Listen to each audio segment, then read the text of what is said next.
Welcome, everybody. Here we are talking to another one of our fabulous facilitators who will also be serving on a panel. I have the lovely Deb who has come into my sphere, and I am super excited that she has. I'm going to let her do the full introduction in a second, but I am so excited to welcome Deb to the Future of Strengths Forum for 2025. This is our second annual one. I think we are shaping up to have some really incredibly diverse voices with some really great topics. If any of you are wondering how I pick the topics, I'm usually watching the forums and groups and conversations over the course of the year, and I see what people are really talking about. And I know one of the subjects that Deb is bringing is something that a lot of people are looking at right now. So without further ado, Miss Deb, por favor, please introduce yourself. Tell the people out there a little bit about who you are, where you are, and what you do in the world. That is so exciting. Thank you very much. Deb Haas, that's my name. I currently live in Minneapolis, Minnesota with my hubby and our 3 cats. Aw. And most recently, I was an employee at Accenture for 24 years. Whew. The last 8 years were in a global COE, HR COE, Center of Excellence, Expertise, whatever the current word is Excellent. that they use. And I have an expertise in talent supply chain, which is such a niche part of HR that when I was laid off, I couldn't find a job to save my life. So I was like, you know what? Oh, I'm kind of tired of the whole corporate thing. I'm going to go out and start a business. Well, I had gone through burnout. And so when I talked to my first business coach, he said, Deb, you could do business in HR, but in a year and a half, you'd be burnt out again and you'd be the one responsible for having to find your clients. And I was like, ah. So I decided to start my own business. And my business is around AI, which you wouldn't necessarily expect from someone with an HR background, but I've always been kind of that tech person. I did consulting for a little while with systems integration way back in the day. I did a little bit of data management stuff with PricewaterhouseCoopers. So I have enough of a tech and data background that like translating that into AI. Plus I'm an English major, which this is the thing I keep telling everyone about AI. Everyone's like, "Oh, technology, it's a tech tool." I'm like, "No, it's a no. language tool."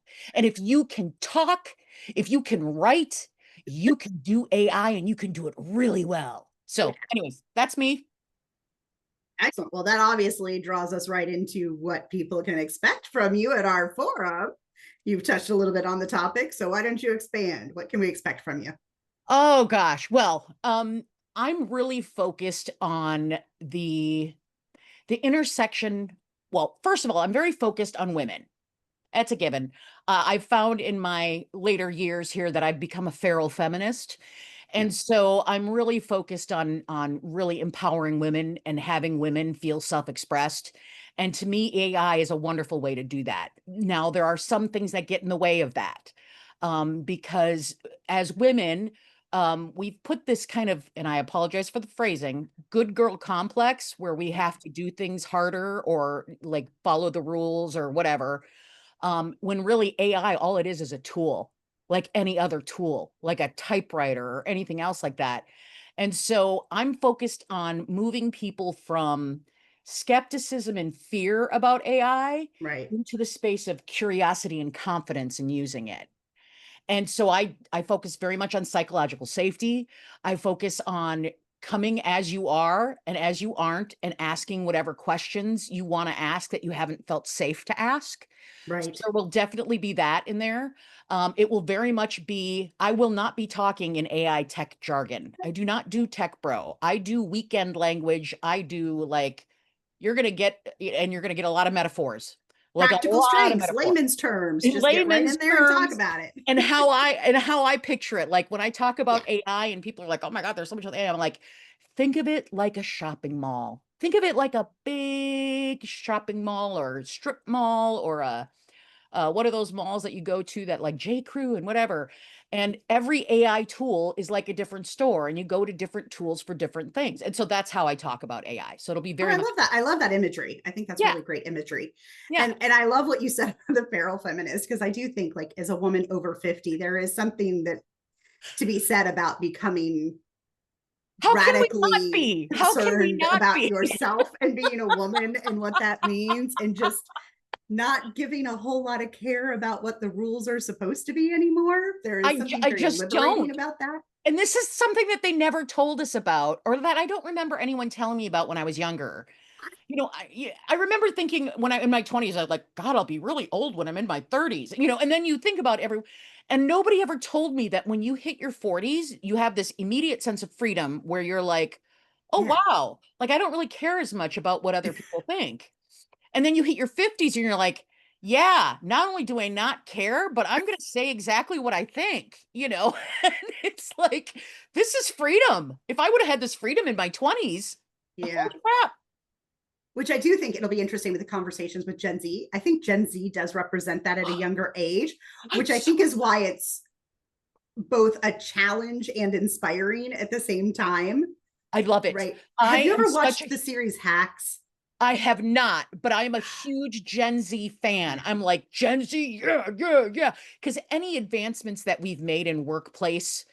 safety and everything is because of Gen Z coming into our existing workplaces and going, well, this is kind of whacked.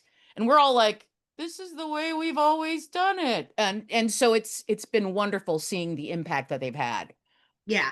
And I think there's a lot to learn from them. I brought up the series Hacks because the main character is obviously like an older ex, uh, maybe a very late boomer, but early X, but who gets a writer who's essentially Gen Z, and just sort of the The humor, differences in the conversations, and oh like yeah. from one younger woman saying like, you don't have to do that, why are you doing that, why are you taking that, why are you allowing that to happen? And she's like, what's that, it's no big deal. And then you can see her kind of go, oh, Wait a maybe minute. that is a big deal, wait, That maybe is I a big don't have deal. to do I'm right. actually in the process of developing a podcast with a friend of mine, Molly, who's 20 or 30 years younger than me, and we're going to call it Generations, and it's going to be discussing the generational differences in the work and figuring out how to work together better. Okay, I want to put a pin in that because I want to talk to you about that at some Okay. point as well, because that has been a huge like passion place of mine in figuring something out, of bringing women together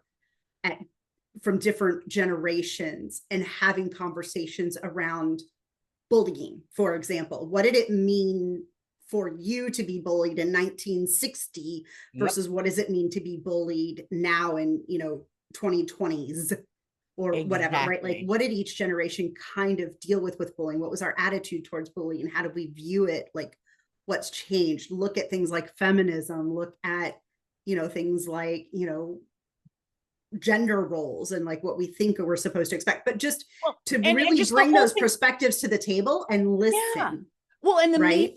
the media has really pitted generations against each other. And I don't know if it's our natural human tendency to look for differences first.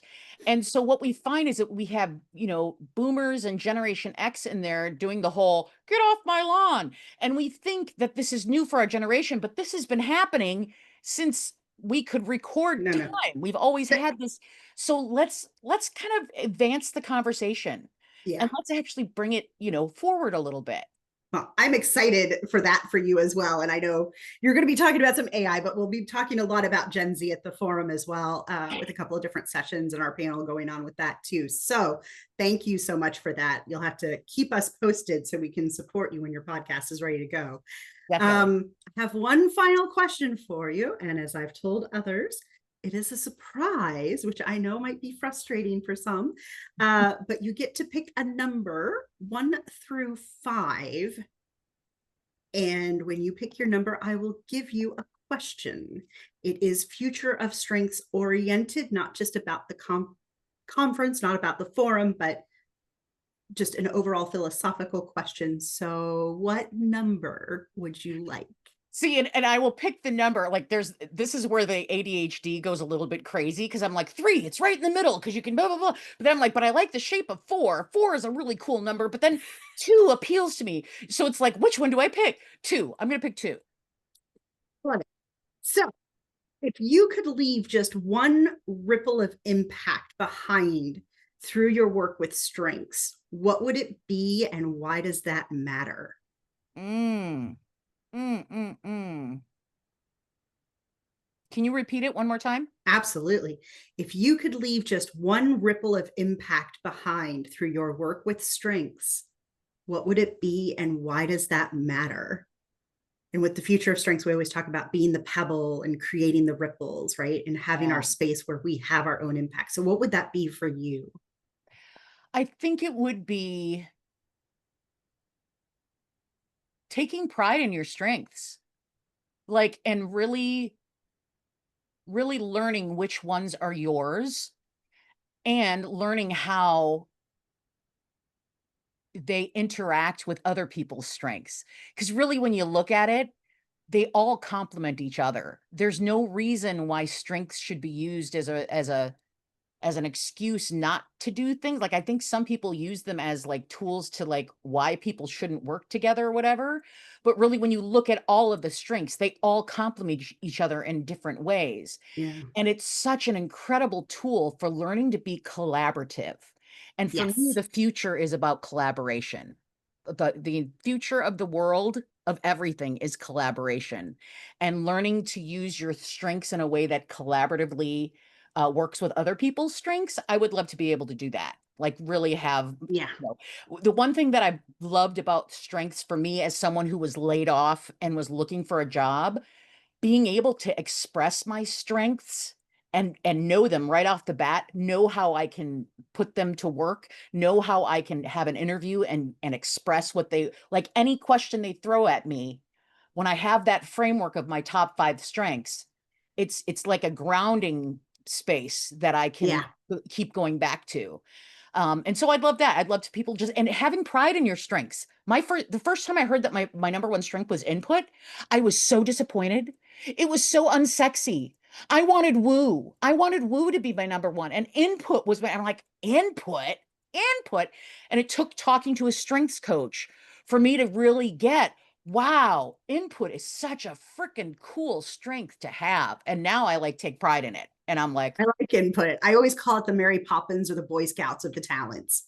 Like it's Mary Poppins because, right? Like if you need if it, you have she's the got bag, it, like you right? keep You need an pulling stuff. umbrella, she's going to pull it out. You need like dinner, she's going to pull it out. You need whatever you need, she's got it. So like input is Mary Poppins to me. It is so that is such an accurate portrayal of it. Yeah. So I hope that answered the question. Do Yeah, I need absolutely, okay, awesome. absolutely. And I love it. And I think that's where there's so much synergy in what we're doing with this forum. And a lot of the people who have found us, who are participating with us this year that maybe weren't around last year, is, I always look at this as a language and something that unites. And my goal is to really teach the 34 words like a second language, right? I want everyone to have like a fifth grade vocabulary understanding of these words. So when we encounter each other and we go, oh, you have significance. Okay, I understand this about you immediately because I know what significance means, right? You don't have to have a PhD.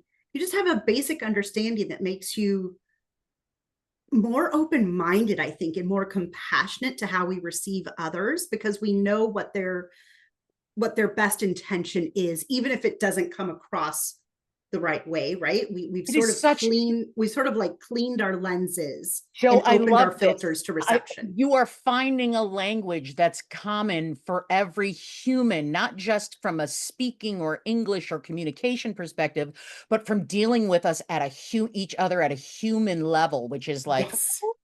Yeah, I always say there's 34 words that unite 8 billion people on this planet, and we need to be able to get to that language to see each other that moves past the social silos we're creating or gets past the isms. Can we eradicate the isms? Probably not, but can we certainly soften them and consider having better conversations?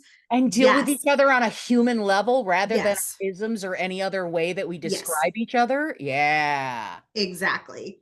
So the more I can do of that, the more my mission is complete. That's my ripple. It's why I created the forum to bring more people Well, together. And I hopefully, it Joe, you continues to do expand. realize, as someone who's starting a business, I have no money. And part of the reason why I volunteered for this is because I get to sit in on stuff as well. I get to get in for free. So I'm planning on learning a lot. Like I'm planning Good. on being there for a lot of those conversations and really deepening my strengths understanding and my strengths vocabulary. So just Well, let and you know. I appreciate that, right? That's a benefit of being a part of this because we are a grassroots movement. We're not paying people to participate. We're Nope, not asking people to pay to participate. nope. either, right? Yeah.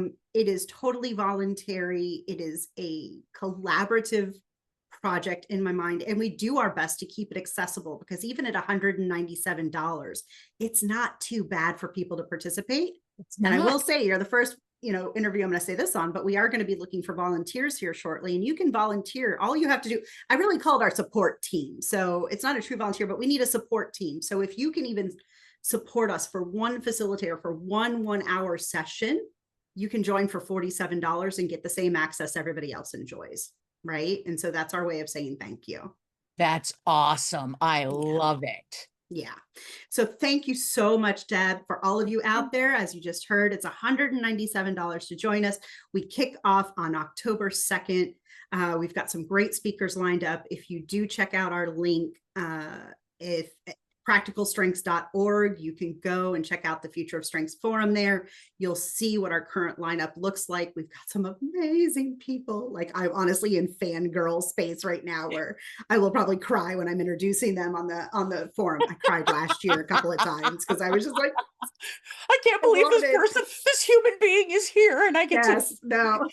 I am the most emotional person when it comes to that. And it's so funny. Empathy is super low for me, but I am a super emotional person when it comes to like dreams coming true and like people coming together. My connectedness gets super emotional. So thank you so much, Deb, for your time. Thank you, everyone. I do hope that you will join us. And thanks for your time. Hope to see you on the 2nd.